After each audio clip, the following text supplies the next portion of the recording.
the earth didn't used to be so cold. The wind wasn't always regulated, neither were our souls. In fact, you could walk around any city at any time of night without the fear of loss of life, without the fear of greed or spite. That's not to say that there weren't any crimes that were committed, but something was different, something in the way we perceived our position.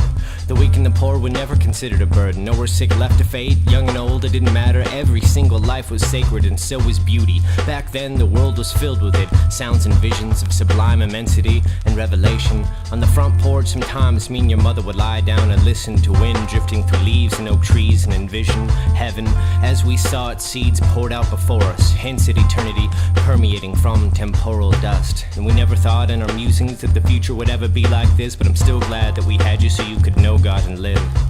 To my dying child, I'm sorry we didn't stop them from freeing science. We were promised eternity without regret.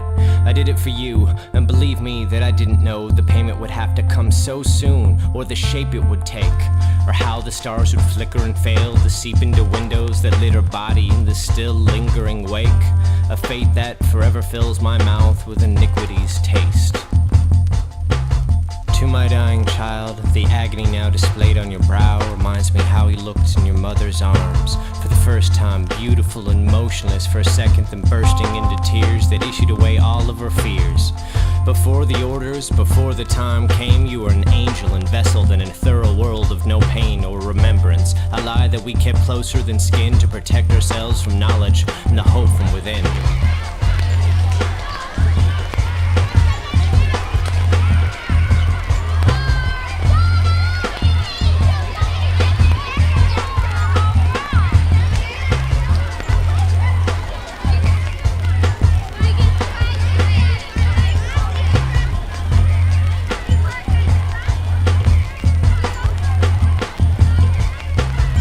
My dying child, ashes and ashes upon concrete and silicone adolescent romances without answers. To keep the night we bit our tongues and hidden, gave birth in the bloody shadows to sorrow and to sin.